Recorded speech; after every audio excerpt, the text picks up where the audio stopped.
Hi, everybody, and welcome back to another exciting edition of Words, Images, and Worlds.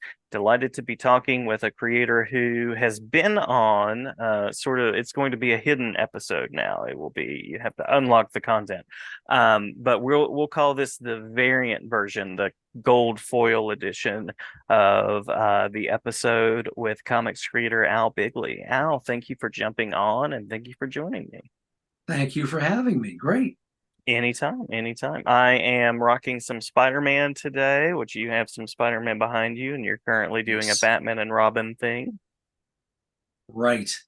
Right. Oh, yes. I forgot for a moment. I Yeah. have so many superhero T-shirts that people will comment. I've got to look like they're saying I'm a big fan of that, and Mhm, you mean '60s Spider-Man or mhm. Adam West, and you've got to look and check. But for the longest time, you couldn't get the classic art on T-shirts. If you wanted a Spider-Man T-shirt, it was the McFarlane stuff or the Mhm, most mhm. recent stuff in the '90s, and then finally manufacturers have been coming around to putting the classic '60s and '70s images on shirts, and I eat it up. Same, same. I enjoy a range. I enjoy all the takes, and I don't know. There's something fascinating to me about the different takes on Hmm, characters. So I'll mention a couple of titles here at the beginning that folks might know you for.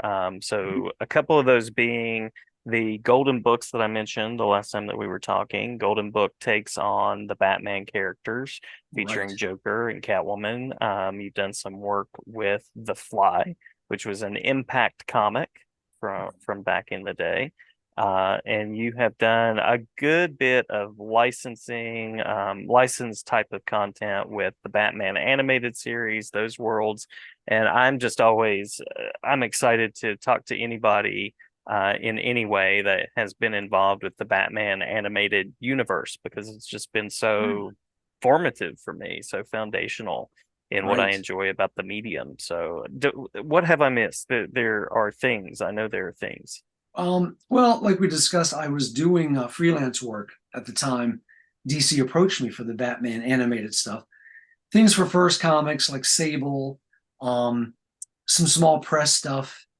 And I did those two Golden Books, a Joker Mhm. centered book and a Catwoman book in like 1990. And so DC, I finally got on their radar after sending them samples, and they were giving me these assignments through their special projects department, which was dedicated just to creating the art for literally special projects. If someone came to them and said, "Can you do a comic book on drug abuse? Can you do a comic that just goes with our product, like the Superpowers figures from the '80s, Mhm. or Mhm. the Radio Shack tie-in comics?" They just had a department just to tap creators to create these things aside from the regular editorial stuff from the monthly comics. One of the first things, let me see, here it is. Besides those two Golden Books they had me do was these chess pieces. Oh, These were love it. flat chess pieces. These were inked by Mike DiCarlo. This are just some of them. And I don't even know if these ever appeared. I don't know if they were ever made into a chess game that got published. But yeah, between this and the Golden Book stuff, um, a year elapsed. I did a lot of stuff for a company called Brave New Words, a lot of alternative comic stuff. And then it's 1992, and the Batman animated series is in the works. And the first thing DC wanted me to do was stuff for their style guide Mhm. for the Mhm. show. This thing is heavy. Oh, wow. Wait, it's a little disheveled. Um, Now, a style guide is something that's made by a company whenever products are going to be in demand. Right now, everything you see for like Barbie, this Barbie movie, I'm sure Mattel has made an official style guide of pre-approved colors, Mhm. logos, all drawn and created by artists that they tap and they commission. And this is no different. This all came about because you and I, the '60s and '70s toys and graphics. Say, for example, the Mego action figure group, they'd license Batman and the DC characters. That Mhm. was a done deal. If they wanted to color Batman's boots yellow, DC was like, "Hey, we got your money, and you do what you want." And finally, companies started to realize, especially Disney, I'm sure, we've got Yeah. to have some control over how these characters look on the merchandise because these are our copyrights. Yeah. Yeah. So this is a way they can have these pre-approved images. Everything is approved down to a nub. Um, Let me show you some examples here out of this style guide. Like, you know, here's pre-approved artwork for the Batmobile from Nice. the Yeah. style guide. Somebody has to create that. Hmm. Here is, guides for Batman, including color callouts. Everything's approved. Hmm. Batman will not have yellow boots this time. But this is done for everything that you see merchandise is made from. Here's like a big sheet of some of the villains, Oh, complete with the nice. PMS call out colors. Huh. And they give you backgrounds, they give you logos, they even would suggest how the images are used on merchandise, boots, Mm-hmm. coats, Hmm. hoodies. Again, a lot of this stuff was never made. This is to suggest how their visuals can be used. The cool thing about working on that style guide was we got to see early versions of some characters that were going through changes. Bruce Timm, Paul Dini, and the company were just getting things up and running, creating a look, creating the characters themselves. This is an early run through of the look for Catwoman. They wanted to go with Oh, more of a wow. 60s look. Yeah. Huh. And you can see how she evolved. Now, some of Uh-huh. these involve later seasons, but, and of course, the biggest example of this is how they approach the Penguin. Because of Batman Returns, they had Hmm. to The Danny leave. DeVito. Right, Danny DeVito looked long hair, the Dickensian kind of look, the Victorian look for the Penguin. Another cool thing is we got looks at original Bruce Timm notes for how these characters move and react and Uh-huh. how they bend, what's allowable, what's not. Nice. And this was exciting because I was a Batman fan, still am. And to Hmm. see these early, attempts, some are more Kirby-esque. Hmm. Hmm. This was just so exciting. And now we all know they were looking at, of course, the 40s Fleischer Superman. I mean, they planned things like down to, I think this is actually for maybe Mask of the Phantasm. No, it's a little early, but here's how Joker bleeds in a scene. Yeah, here's how his costume is ripped and torn and distressed. Huh. But we got to see that early. This is the early Robin look based on what he would have looked like in Batman Returns. He was scheduled to make an appearance late in the movie, Oh, yes. Yeah. Uh-huh. and I'm sure Warner Brothers had a lot to say, like, let's go more for you know what we're seeing in the movie as a tie-in. Again, Hmm. more notes from Bruce Timm, how the reflections and highlights were observed, a whole shoot on how his cape behaves. Love it. Lots of great stuff.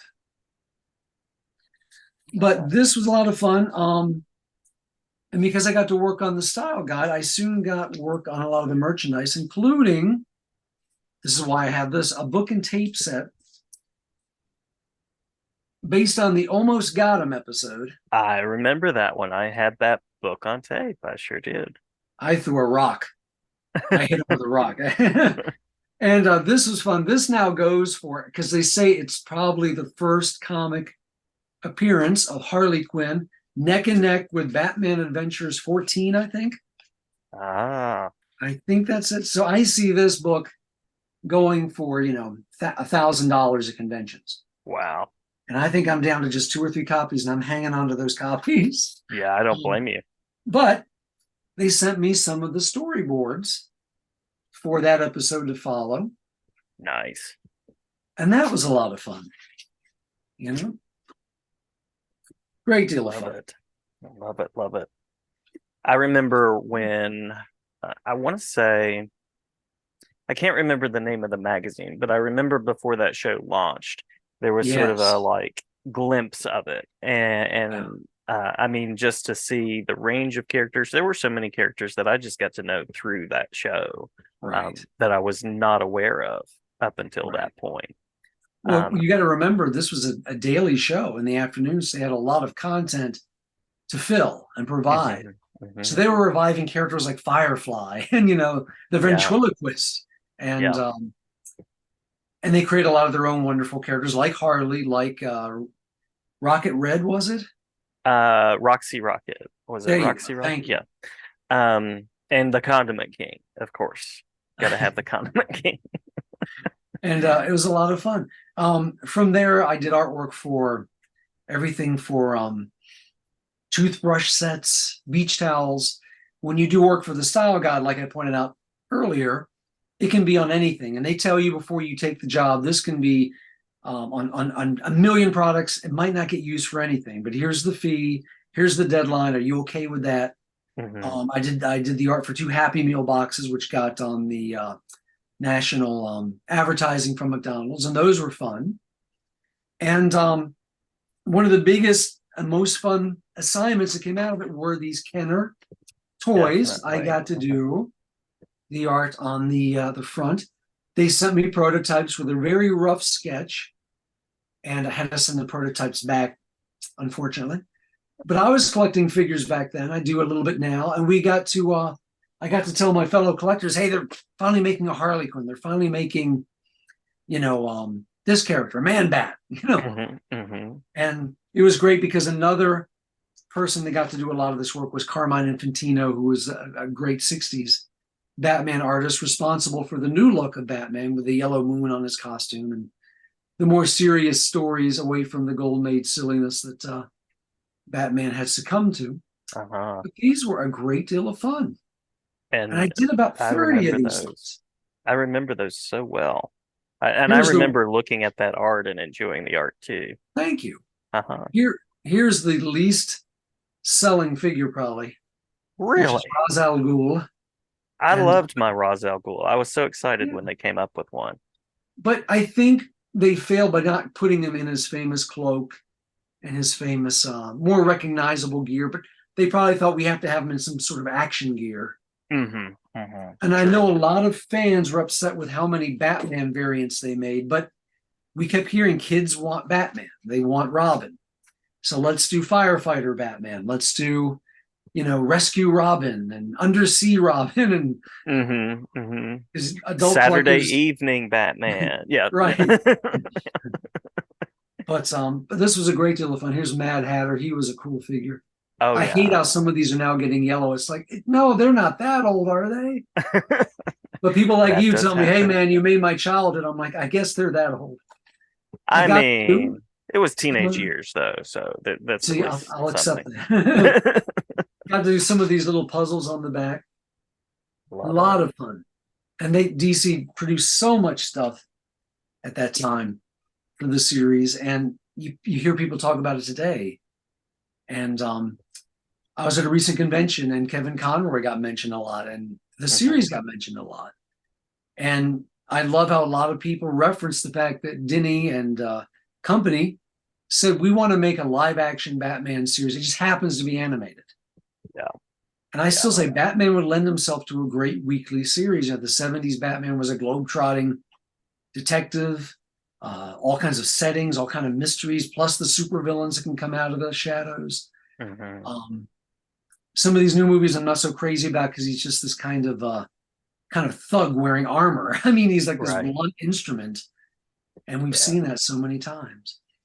But that was a lot of fun. And people at conventions would see my work and they go, hey, do you ever want to draw the real Batman? I'm like, well, this is the real Batman. It is the Batman. Yeah. Yeah. What was in the comics at the time to me was kind of like, what are they doing? That's not Batman. Uh-huh. Uh-huh. He's getting his back broken and he's in armor and but Yeah. that was kind of cool. Here's something I didn't show you last time. In 2007 or so, I got approached to do my own how to draw book, Nice. which Nice. the publisher, um, Watson Guptill, which is a huge publisher, they said, let's just concentrate on like special effects. We have so many how to draw books. Because by this time I've been teaching cartooning locally for about 10 years. And I Hmm. took a lot of those lessons about like negative space and shading and leading the eye and how to create glows and these effects. And I just said, is there a call for this? And they said yes. And we made a book. It was in bookstores everywhere. And then 5 months later, the recession hits. So Right. it kind of bubbled under the waves, but it was a lot of fun. Yeah. And what's funny is, unlike comics and periodicals, they gave me a very generous deadline. In fact, like a year and a half to create the book. And when you've got Nice. that much time, you can look at things and go, let me change that hand. Let me modify the art. So it kind of is a bad thing to have all that time. Hmm. Next thing you know, you're fiddling and you're fixing, and The perfectionism kicks in. right. You don't get to do that when they need it next Thursday, which is the usual deadline. But Mhm. that was a lot of fun. And do you want to talk about my Power Rangers work now? Absolutely. And I was going to mention the embodiment of characters that you do, because this is one of the things that I've seen from your videos and drawing tutorials is you'll actually do the cosplay and design your own costumes as well. So Power Rangers Okay. and embodiment, which is Okay. yeah. Um, right in the middle of doing all that Batman work, about a year later, 93, 90, yeah, 93, 94. Hamilton Comics called me. Hamilton was known for bringing over foreign Disney Ducks material and publishing it here. That stuff has a huge following in like Sweden, places like that. It's got a big following here. Hmm. Shout out to Hmm. Carl Barks and his fans. And they were getting a license, a cheap license for this thing called Mighty Morphin Power Rangers. No one had heard. I didn't know about it. No one knew about it, and it seemed really silly. But next thing you know, they said, "Let's get some comics done. You'll be the artist." We got Jack C. Harris from DC Comics is writing it. A few others. Hmm. Gray Morrow is going to be involved, the famous artist. And I got into it. It was so new. I had to buy like some of the toys to see what like the Zords looked like, the vehicles looked like. You couldn't go buy like reference books or magazines about the show. I had some pictures of the actors and nailed those likenesses. About 3 issues in, Saban got just huge, and the show got huge, and Saban got overwhelmed. Hmm. I was also doing some Golden Book workbooks for them based on Power Rangers, and they were just getting so many people bothering them. We want to do this. We want to do Power Ranger t-shirts and bath towels and curtains and robes. And for some reason, my first issue, which was ordered in previews, like it was a #1 issue in previews, I used to keep those tallies, got pushed back because they wanted a different artist for some reason. And I think either Gray Morrow or John Hebert or somebody came in, but I actually technically drew the first Power Rangers comic book. Nice, And it was a nice. lot of fun. We had to put up with things like, if you remember, I think a year in, some of the actors were asking for more money and they switched Yes. 3 of the actors. Yes. So there were stories we had done where I had to draw little face replacements. And back then, I think it meant going to a copy shop and copying them to the right size and Oh pasting wow. them over the old Jason and the old where Rita was now Zed. They had a Hmm. new villain. Yeah. Hmm. I still Hmm. have Power Ranger art with where because I used rubber cement, I'll take them out and like the word balloons and the replacement heads will just float down to the ground. Even and now I see these actors at conventions. I've approached the fellow that played Billy, the Blue Ranger. Do you know how often I have drawn your face and how I use you in my cartooning classes when we talk about caricature and you know getting a likeness just right? And I think he thought, hey, this guy's kind of weird, but that was a lot of fun. I did some other things, some Power Rangers licensing work, and the weirdest thing of all, and this also goes for big money today, a little Power Rangers comic book. You see how small it is? Uh-huh. That was only available in little boys' underwear. Oh wow. this I was did made not for remember comics in my underwear. Wow. this was made for Fruit of the Loom. It's like a 6-page story. Now I think it's never been reprinted. I think that's what makes it kind of rare. Uh-huh. But I see this going for $1,000. Oh wow. And I recently went through my stash, like, how many of these do I have? I've got like maybe 4 left. And that's another thing you don't always get. You notice it's in Mylar. Yes, yeah. you don't always get, as a contributor, um, copies of the work. Hmm. Sometimes you do. Sometimes you can ask for them.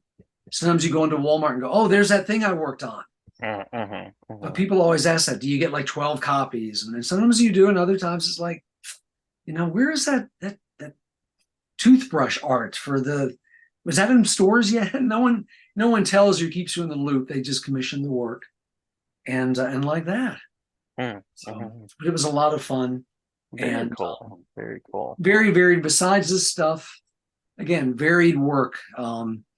Stuff for Children's Television Workshop, working on features that tied into a show called Ghostwriter that was on Hmm. PBS back then. Did a lot of stuff for that. NASCAR, Disney. Some things I do never get seen because it's stuff for conceptualization. Hmm. Most people that can't draw need artwork to make decisions. Meaning, um, should we make that toothbrush with that artwork? Let's see a mock-up.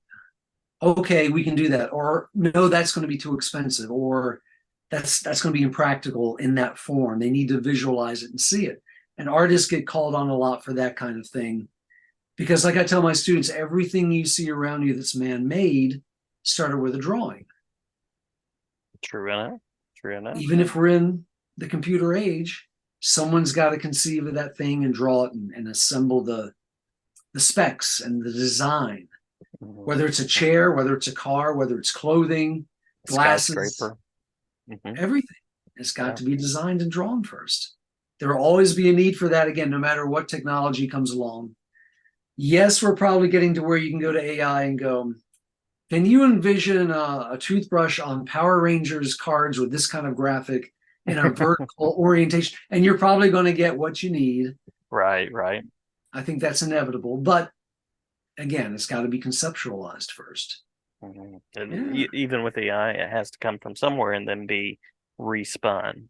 right. There's nothing original there. Exactly. It's got to be, again, the design's got to be forwarded. Nobody goes into a factory and says, I think we'll make Batman slippers. Let's just push a button and hopefully they'll come off the conveyor belt somehow. It just doesn't work that way. Yeah, yeah. True enough. True enough. Yeah. Um, and very cool to see the examples. I'll share this as an audio form, but this is one of those episodes where if you're not checking out the video, Mm. which I just started making available after I started this project, definitely recommend checking out the video for the both the ambiance with the Captain America comic in the background and all the things, the spinner rack, but also the examples that you're showing because it's really interesting to see. Oh, speaking of that, I've got these here. These are recent sketch covers I've done. I've been taking kind of Ah, I classic love it. poses and painting Nice. them and refiguring them and re-presenting them in a new way. And I just had them here at my feet, so it's not a plug. It's just, oh, let's show these. Oh, yeah, very That, cool. that's a famous pose by Kurt Swan. I always wanted to see this painted. Hmm. And what I do, I come in with colored pencils, dyes, crayon, and some marker. And just, here's a Gil Kane pose from back in the day. Love how you use so many tools as well. Right. Mixed media. Uh-huh. But I like trying to get these images that we've seen in a flat, two-dimensional way into a more 3D presentation, even if they're not totally representative. I mean, you can see I still put the thick lines around the figure. Hmm. It's not a completely realistic rendering, but I like having it exist in that world where it's kind of fully rendered, but it's still comic book like. Hmm. Playing with those two extremes of flat and Yeah, 3D. yeah, yeah. And you have the talent, you put the time in to say, I'd like to see this in the world, and Yes, there it is. exactly. Yeah. Same with my cosplay. I'd like to see a Daredevil 60s Wally Wood version exist in 3 dimensions. And it's Hmm. like, well, what do I got to do to make that? Yeah, yeah. Yeah. Now, and I recommend that folks also check out your YouTube channel because you do have, I love the Batman, you do sort of a guided drawing of Batman and you as Batman, I assume that's you, unless it's the real Batman. Or are you the real Batman? You sort of come in and you do some dubbed voiceover and some really nice things to set it up as well. I Um, try to have fun. oh yeah, I'm hoping my principal will let me do a comics club this year, and that video will make an appearance just to Cool. sort of show the process there. Very cool. Yeah, I always yeah. teach kids, it's the same thing that bugged you and I as a kid wanting to make a cool drawing. You got to start with the basic shapes. Mhm, What mhm. really throws you off is, yeah, that's shapes. Yeah, but I want that cool cape and I want that angry scowl. And we'll get to that. But first, let's plan it. Again, let's plan the design, check Mhm. our proportions, check if we have enough room on the paper, then come back and maybe start putting in those details. Because I remember like looking at a Neil Adams Batman drawing and how's he get that like the hands close to you and this is happening on the face. It's like you'd spend hours getting that face just right, and then why didn't leave room for the rest of the body? Or now Right. the head's really big. Well, if you had planned it with basic shapes, you Mhm. would have avoided that. And so many new artists, they just can't wrap their head around. Let's plan it slowly and bring it up to the final drawing because Mhm. that's not exciting. That Right, right. And stuff's they not can't all be MODOK. right. I remember when I discovered. Are you old enough to remember Dynamite magazine? I am indeed. Yeah. In Uh-huh. 1974, I saw it available, an issue at the supermarket, and it had a comics feature in it where they looked at a different comic character every month. And I discovered the Fantastic Four that way. And it had a Fantastic Four poster, Hmm. which I think might be behind me anyway. Um, and I discovered the character of Mr. Fantastic, who was like Plastic Man. Yes. And I remember drawing him and telling my mother, look, it doesn't matter if he's too big or his head's too big. He can change his proportions and stretch. So don't worry if he has a short arm or a funny foot. He can stretch and make his body malleable, and True, that was true. funny. Good possibilities with that character. Right. Yeah, yeah. So I mentioned the YouTube space. Any other spaces that you'd like to shout out as places where people can go? You do have a website. Right. albigley.com. And Hmm. from there, you can go to another page. It shows you like some of the things I've shown you, the pencil work, work in progress of some of these projects, other Power Rangers or Batman projects that you may have fallen between the cracks. I've also got a site called Bigley, Biglee, which looks at my cosplay creations, other comics minutia Hmm. that I Hmm. enjoy, artists I enjoy.